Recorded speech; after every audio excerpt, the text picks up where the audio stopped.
Hey, welcome to Wildcats Garage Talk. We're outside today. We're going to do some maintenance on our marble top table.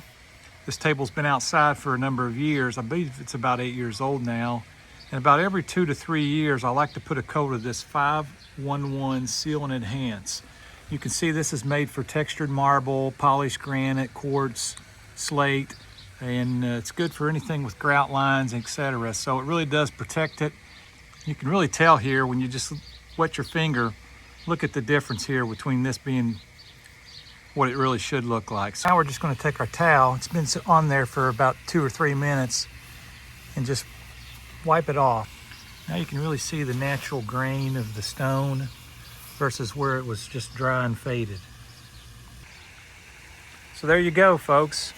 Took me about 10 minutes really just to do this. You can just see a huge difference of this 511 Seal and Enhance. So come on back to Wildcats Garage Talk.